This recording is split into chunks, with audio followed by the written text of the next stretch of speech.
D'abord, le gouvernement est en train de circonscrire en ce moment jusqu'où les entreprises publiques et privées pourront recueillir vos données privées. J'ai fait 2 directs sur la question les 2 dernières semaines. Et tout ça dans le but de commercer d'une façon transparente.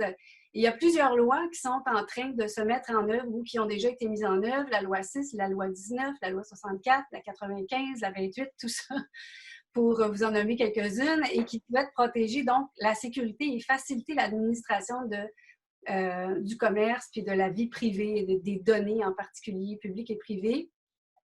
Donc, le gouvernement met en place depuis 2020 cette réforme législative qui devrait nous tenir réveillés et actifs parce qu'il y a des enjeux derrière qui sont peut-être plus graves que ce qu'on peut s'en douter de prime abord. On est dans un environnement, un écosystème bio-numérique. C'est ça qui est en train de s'officialiser à travers cette panoplie de lois.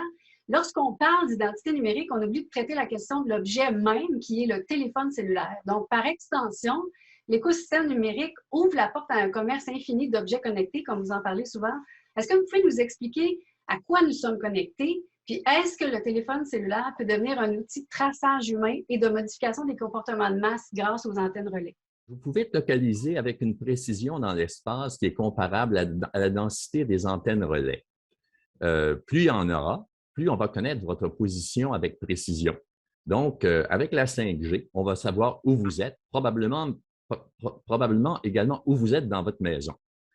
Le comportement humain peut être modifié grâce aux informations qui sont transmises sur les portables. Parce que finalement, il y a beaucoup de gens qui ont essentiellement leur nez dans leur portable une grande partie, 3 heures par jour, vu que les individus interagissent au niveau personnel principalement avec des portables. Donc, plus le temps d'utilisation des portables sera grand, plus l'influence des portables aura tendance à influer sur nos perceptions et même à occulter la réalité. En d'autres termes, une réalité virtuelle qui sera fabriquée. Puisque l'information est plus manipulable que la réalité, ce médium peut facilement contribuer à une psychose collective. Et on vit déjà dedans. Celle-là, on parle d'identité, d'authentification. Puis là, moi, je me demandais, est-ce qu'il y a des dangers à se promener toujours avec son cellulaire sur le plan de la santé? Puis ça m'amène à poser la question, y a-t-il des lois pour protéger notre santé à ce sujet? Au Québec, on a une loi vis-à-vis des radiations électromagnétiques qui est le Code de sécurité 6, qui est supposé nous défendre vis-à-vis de l'irradiation de notre propre téléphone cellulaire ou de l'irradiation des tours de téléphone cellulaire. Mais ça a été fait, ça a été écrit essentiellement par l'industrie des télécommunications. Ils ont fait ça pour eux-mêmes, donc par des individus qui n'étaient pas compétents pour concevoir des appareils portables compatibles avec la santé humaine. En d'autres termes, votre téléphone, essentiellement, vous rend malade, même si vous ne le savez pas. Et pour ce qui est de l'Organisation mondiale de la santé, il faut que vous vous rendiez compte que c'est une organisation politique. Il y a des gens qui l'appellent le World Wealth Organization. Donc, quand un individu comme Bill Gates donne un certain nombre de millions à l'Organisation mondiale de la santé, il peut dire que ça va être utilisé pour certains projets et je vais mettre certains individus à l'intérieur de l'organisation pour développer ces projets-là. Donc, c'est un gain d'influence considérable. Et est-ce que c'est normal que ce ne soit pas les nations qui subventionnent totalement un organisme qui est de sa déclaration, de son image supposée de protéger les intérêts des citoyens? Moi, je pense que c'est totalement inacceptable d'avoir une ingérence privée dans un organisme comme celui-là. La biométrie qui trace notre comportement, parce que là, on parle d'identité, pas seulement d'identifiant, là. La biométrie, c'est ton visage, c'est où tu vas, c'est comment tu te déplaces, c'est ton comportement, comment tu te comportes dans la vie. Est-ce que ça ouvre la porte au crédit social à la chinoise? Juste avec une photo, avec une vidéo de vous, on est capable de vous reconnaître assez efficacement. Tu sais, moi, je travaille là-dedans, donc je le vois au jour le jour, combien on est capable, avec même des images de basse qualité, être capable d'avoir une très bonne correspondance entre les personnes et ce qu'on peut voir. Mais moi, je le vois beaucoup avec les applications autour. On peut parler des petites applications comme les applications d'assurance qui disent « Ah, ben on veut voir avec ton GPS comment tu conduis, puis on va te récompenser à la fin de l'année pour tes bons comportements. » avec la biométrie, avec ce genre de technologie-là, c'est possible pour le gouvernement de faire un peu le même genre de choses, ou les compagnies privées.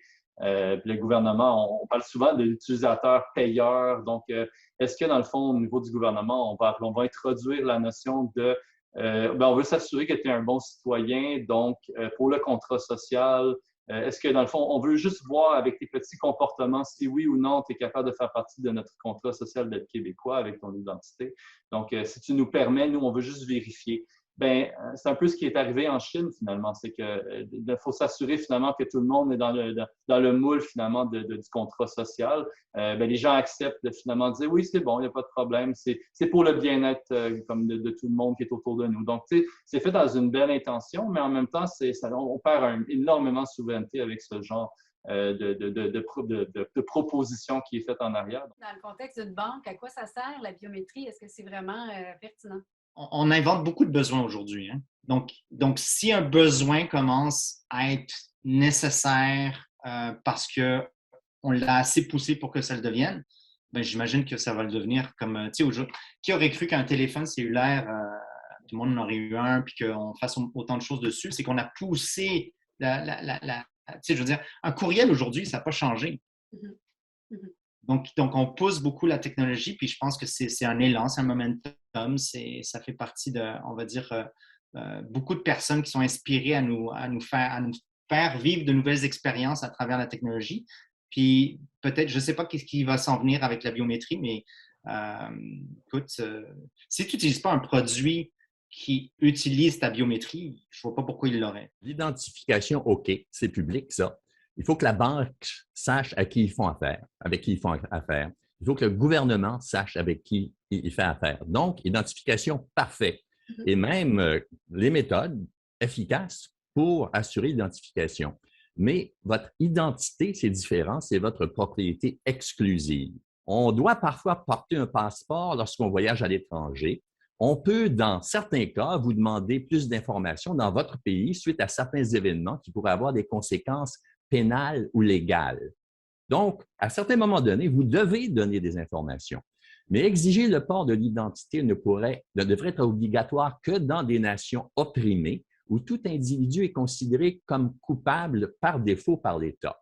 Le transhumanisme est une fantaisie naïve colportée par des marchands de technologie qui ne se rendent pas compte, à cause de leur culture déficiente, que leurs rêves ne sont ni praticables, ni nécessaires ou désirables. Donc, je vois ça comme un rêve technologique déréglé, vendu à des hommes richissimes qui pensent qu'ils vont innover et devenir dominants dans le marché. Le ministre de la Sécurité, de la cybersécurité Ricard disait « L'identité, c'est la mission du gouvernement, point barre ». C'est quand même affolant de voir qu'il s'empare maintenant de l'identité. C'est ce qu'on appelle le portefeuille numérique québécois. Pourquoi le gouvernement valoriserait une telle mutation génétique comme c'est le cas là, en ce moment? Quel danger pour l'identité humaine? Voyons donc, est-ce que vous voulez permettre au gouvernement de vous muter génétiquement? C'est absolument ridicule. Les techniciens qui développent la technologie sont souvent complètement ignorants des droits ou des désirs des populations et des limites morales et pratiques des techniques qu'ils développent. Alors, les mutations génétiques devraient être limitées aux seules avenues thérapeutiques. En d'autres termes, le gouvernement n'a pas le droit de me changer pour que je vote pour lui. Le gouvernement n'a pas le droit de me changer parce que le gouvernement est inférieur à l'individu dans une démocratie. Je pense que c'est assez évident.